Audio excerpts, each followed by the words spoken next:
Sir ਤੁਸੀਂ ਮੈਨੂੰ ਇਹ ਦੱਸੋ ਕਿ ਪਾਕਿਸਤਾਨ ਦੇ ਮੀਡੀਆ ਨੂੰ ਇੰਡੀਆ ਦੇ ਮਸਾਇਲ ਬਾਰੇ ਗੱਲ ਕਰਨੀ ਚਾਹੀਦੀ ਆ?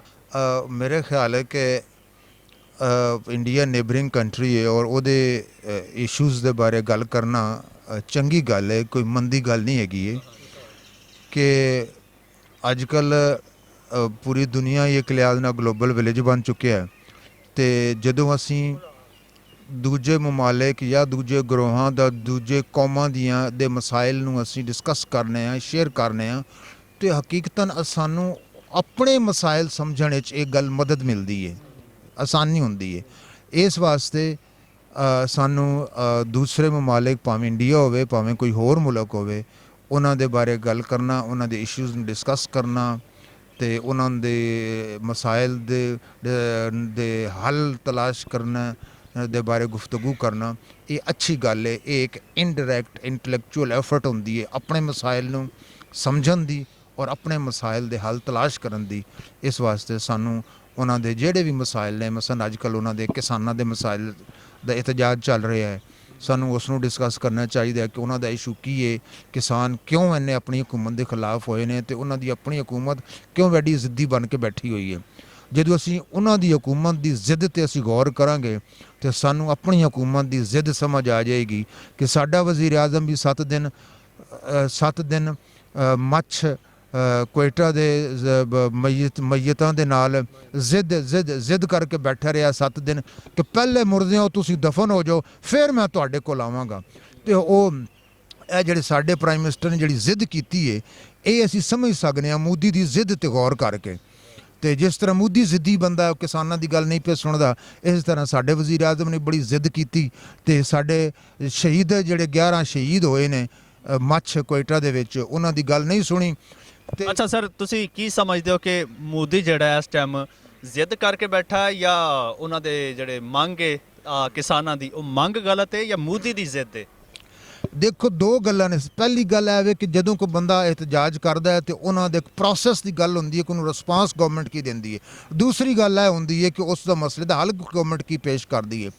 ਇਹ ਦੋਵੇਂ ਗੱਲਾਂ ਜਿਹੜੀਆਂ ਨੇ ਮੋਦੀ ਦੀ ਗਵਰਨਮੈਂਟ ਦੇ ਗਲਤ ਹੈਗੀਆਂ ਨੇ। ਨਾ ਤੇ ਉਹ ਉਹਨਾਂ ਨੂੰ ਇਤਜਾਜ ਕਰਨ ਵਾਲੇ ਬੰਦਿਆਂ ਨੂੰ ਅੰਗੇਜ ਪੇ ਕਰਦੀ ਹੈ ਮੋਦੀ ਗਵਰਨਮੈਂਟ ਡਾਇਲੌਗ ਦੇ ਵਿੱਚ ਪ੍ਰੋਪਰ ਤਰੀਕੇ ਦੇ ਨਾਲ ਕਿ ਬਈ ਤੁਹਾਡੇ ਇਹ ਮੁਤਾਲਬੇ ਹੈਗੇ ਨੇ, ਇਹ ਤੁਹਾਡੀ ਮੰਗ ਹੈਗੀ ਹੈ ਤੇ ਅਸੀਂ ਤੁਹਾਡੇ ਨਾਲ ਡਾਇਲੌਗ ਕਰਦੇ ਹਾਂ ਤੇ ਕਿਸੇ ਨਤੀਜੇ 'ਤੇ ਪਹੁੰਚਣ ਦੀ ਕੋਸ਼ਿਸ਼ ਕਰਦੇ ਹਾਂ। ਨਾ ਹੀ ਉਹਨਾਂ ਦਾ ਇਹ ਰਿਸਪਾਂਸ ਗਵਰਨਮੈਂਟ ਦਾ ਮੋਦੀ ਗਵਰਨਮੈਂਟ ਦਾ ਠੀਕ ਹੈ ਤੇ ਨਾ ਹੀ ਉਹ ਜਿਹੜਾ ਆਪਣੀ ਸੋਚਿਆ ਹੋਇਆ ਜਿਹੜਾ ਉਹਨਾਂ ਦਾ ਕਾਨੂੰਨ ਹੈ, ਆਪਣਾ ਜਿਹੜਾ ਉਹਨਾਂ ਦਾ ਹੱਲ ਹੈ ਉਹ ਇੰਪੋਜ਼ ਕਰ ਰਹੇ ਨੇ, ਇਹ ਵੀ ਗਲਤ ਹੈ। ਤੇ ਦੋਵੇਂ ਲਿਹਾਜ਼ ਨਾਲ ਇਹ ਗਲਤ ਹੈ। ਮੋਦੀ ਗਵਰਨਮੈਂਟ ਜਿਹੜੀ ਹੈ ਬਿਲਕੁਲ ਗਲਤ ਇਸ ਤਰ੍ਹਾਂ ਕਰ ਰਹੀ ਹੈ। ਤੇ ਮੇਰੀ ਦੁਆ ਹੈ ਕਿ ਜਿਹੜਾ ਇਸ ਤਰ੍ਹਾਂ ਇਹ ਆਵਾਮ ਦੇ ਵਿੱਚ ਪਬਲਿਕ ਓਪੀਨੀਅਨ ਦੇ ਜਿਹੜਾ ਉਹਦੇ ਮੁਤਲਕ ਮੋਦੀ ਦੇ ਬਾਰੇ ਖਰਾਬ ਹੁੰਦਾ ਪਿਆ ਤੇ ਅੱਲਾ ਕਰੇ ਹੋਰ ਖਰਾਬ ਹੋਵੇ ਤਾਂ ਕਿ ਕਮ ਅਜ਼ ਕਮ ਅਗਲਾ ਇਲੈਕਸ਼ਨ ਤੇ ਰਹੇ, ਵਗਰਨਾ ਤੇ ਇਹ ਕੰਜਰ ਬੈਠਾ ਹੀ ਰਹੇਗਾ। ਉਹ ਮਨਹੂਸ ਸ਼ਕਲ ਜਿਹੜੀ ਹੈ ਰੋਜ਼ ਹੀ ਸਾਨੂੰ ਮੀਡੀਆ ਦੇ ਜ਼ਰੀਏ ਉਹਦੀ ਵੇਖਣੀ ਪੈਂਦੀ ਹੈ ਤੇ ਖਾਹ ਸਾਡਾ ਮੂਡ ਵੀ ਆਫ ਹੋ ਜਾਂਦਾ। ਅੱਛਾ ਭਾਜੀ, ਮੋਦੀ ਸਰਕਾਰ ਵੱਲੋਂ ਇੱਕ ਹੋਰ ਬਿਆਨ ਵੀ ਸਾਹਮਣੇ ਆ ਰਿਹਾ ਹੈ ਔਰ ਕੁਛ ਜਿਹੜੇ ਮੀਡੀਆ ਨਾਮ ਨਿਹਾਦ ਇੰਡੀਆ ਦਾ ਜਿਹੜਾ ਮੋਦੀ ਦਾ ਕਹਿ ਲਓ ਕਿ ਸਪੋਰਟਰ ਮੀਡੀਆ ਹੈ, ਮੋਦੀ ਦਾ ਖਰੀਦਿਆ ਹੋਇਆ ਮੀਡੀਆ, ਉਹ ਇਹ ਇੱਕ ਨੈਰੇਟਿਵ ਬਿਲਡ ਕਰ ਰਿਹਾ ਜੀ ਇਹ ਜਿਹੜੇ ਇੱਥੇ ਕਿਸਾਨ ਆਏ ਬੈਠੇ ਨੇ ਇਹ ਕਿਸਾਨ ਨਹੀਂ ਨੇ, ਇਹ ਸਿੱਖ ਸਰਦਾਰ ਆਏ ਬੈਠੇ ਨੇ ਔਰ ਇਹ ਖਾਲਿਸਤਾਨ ਦੀ ਮੂਵਮੈਂਟ ਲੈ ਕੇ ਆਏ ਬੈਠੇ ਨੇ। ਜਦ ਕਿ ਤੁਸੀਂ ਦੇਖੋ ਕਿ ਜਿਹੜੇ ਕਿਸਾਨ ਬੈਠੇ ਨੇ ਉਹ ਸਿਰਫ ਕੋਈ ਪੰਜਾਬ ਦੇ ਕਿਸਾਨ ਨਹੀਂ ਨੇ, ਪੰਜਾਬੀ ਨਹੀਂ ਨੇ, ਸਿੱਖ ਨਹੀਂ ਨੇ, ਉਹਨਾਂ ਦੇ ਵਿੱਚ ਤੁਹਾਨੂੰ ਹਰਿਆਣਾ ਦੇ ਲੋਕ ਵੀ ਨਜ਼ਰ ਆਉਣਗੇ, ਹਰਿਆਣਾ ਦੇ ਕਿਸਾਨ, ਯੂਪੀ ਦੇ ਕਿਸਾਨ ਵੀ ਨਜ਼ਰ ਆਉਣਗੇ। ਉਹ ਪਿਛਲੇ ਦਿਨੋਂ ਜਨਾਬ ਗਾਜ਼ੀਪੁਰ ਬਾਰਡਰ ਤੇ ਬੈਠੇ ਸੀ, ਉੱਥੇ ਕਿਹੜਾ ਪੰਜਾਬ ਹੈ? ਜਦ ਕਿ ਮੋਦੀ ਸਰਕਾਰ ਕਹਿ ਰਹੀ ਹੈ ਖਾਲਿਸਤਾਨ ਦੀ ਮੰਗ ਲੈ ਕੇ ਆਏ ਨੇ, ਮੂਵਮੈਂਟ ਚਲਾ ਰਹੇ ਜੀ। ਮੇਰੇ ਖਿਆਲ ਹੈ ਇਹ ਇੱਕ ਬੜਾ ਹੀ ਪੁਰਾਣਾ ਔਰ ਬੜਾ ਘਟੀਆ ਤਰੀਕਾ ਹੈ ਕਿ ਕਿਸੇ ਵੀ ਜਾਇਜ਼ ਮੁਤਾਲਬੇ ਨੂੰ ਉਸ ਤੋਂ ਜਾਨ ਛੁਡਾਉਣ ਵਾਸਤੇ ਕੋਈ ਖਾਮਖਾ ਨੈਗੇਟਿਵ ਇਲਜ਼ਾਮ ਲਾ ਦਿੱਤਾ ਜਾਏ। ਤੇ ਮੋਦੀ ਗਵਰਨਮੈਂਟ ਇਹ ਸਦੀਆਂ ਪੁਰਾਣਾ ਫਾਰਮੂਲਾ ਇਸਤੇਮਾਲ ਕਰਕੇ ਤੇ ਇੰਡੀਆ ਦੇ ਜੇ ਕਿਸਾਨਾਂ ਦਾ ਜਿਹੜਾ ਜਾਇਜ਼ ਮੁਤਾਲਬਾ ਹੈ ਉਸ ਤੋਂ ਜਾਨ ਛੁਡਾਉਣ ਦੀ ਕੋਸ਼ਿਸ਼, ਨਾਕਾਮ ਕੋਸ਼ਿਸ਼ ਕਰ ਰਹੀ ਹੈ ਮੋਦੀ ਗਵਰਨਮੈਂਟ ਔਰ ਬਿਲਕੁਲ ਨਾਜਾਇਜ਼ ਤਰੀਕਾਕਾਰ ਅਖਤਿਆਰ ਕਰ ਰਹੀ ਹੈ। ਦੇਖੋ ਇਹ ਮੁਤਾਲਬਾ ਬੁਨਿਆਦੀ ਤੌਰ 'ਤੇ ਕਿਸਾਨਾਂ ਦਾ ਹੈ।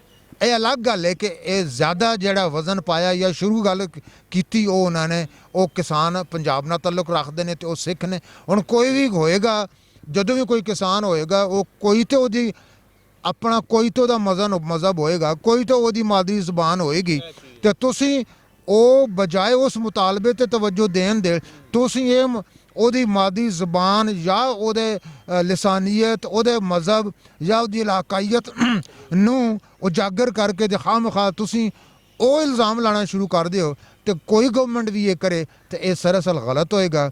ਮੋਦੀ ਗਵਰਨਮੈਂਟ ਦਾ ਇਹ ਨੈਗੇਟਿਵ ਸੋਚ ਹੈ ਔਰ ਮੋਦੀ ਗਵਰਨਮੈਂਟ ਗਲਤ ਕਰ ਰਹੀ ਹੈ।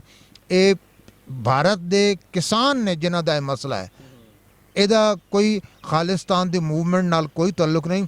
ਅਗਰ ਖਾਲਿਸਤਾਨ ਦੀ ਮੂਵਮੈਂਟ ਚੱਲਣੀ ਹੁੰਦੀ ਤਾਂ ਖੁੱਲ੍ਹ ਕੇ ਮੂਵਮੈਂਟ ਚੱਲਦੀ।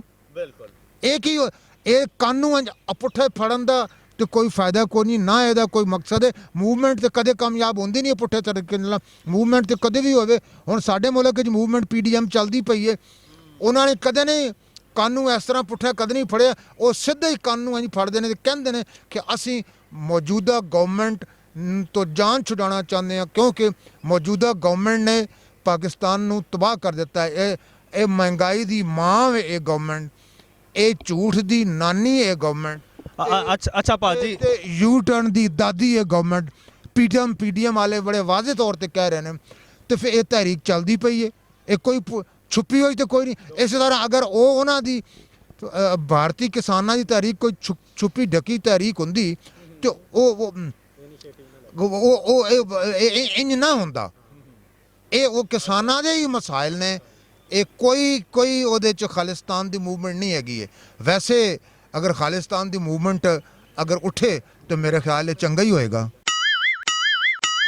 ਅਸੀਂ ਮਸ਼ਰਕੀ ਪੰਜਾਬ ਤੇ ਹਰਿਆਣਾ ਤੇ ਭਾਰਤ ਦੇ ਵਿੱਚ ਰਹਿਣ ਵਾਲੇ ਚੜ੍ਹਦੇ ਪੰਜਾਬ ਦੇ ਜਿੰਨੇ ਵੀ ਸਾਰੇ ਪੰਜਾਬੀ ਸਿੱਖ ਭੈਣਾਂ ਭਰਾ ਨੇ ਸਾਡੇ, ਅਸੀਂ ਉਹਨਾਂ ਦੇ ਨਾਲ ਹਾਂ ਤੇ ਅਸੀਂ ਉਹਨਾਂ ਦੇ ਨਾਲ ਤਾਵਨ ਤੇ ਖਿਦਮਤ ਕਰਨ ਨੂੰ ਤਿਆਰ ਹਾਂ, ਕਿਉਂਕਿ ਸਾਨੂੰ ਸਿੱਖ ਭੈਣਾਂ ਭਰਾਵਾਂ ਨਾਲ ਬੜਾ ਹੀ ਪਿਆਰ ਹੈ ਸਾਡਾ। ਤੇ ਅਸੀਂ ਉਹਨਾਂ ਨੂੰ ਅੱਲਾ ਕਰੇ ਕਿ ਉਹਨਾਂ ਦੇ ਜ਼ਰਾਤ ਦੇ ਮਸਾਇਲ ਵੀ ਹੱਲ ਹੋਣ।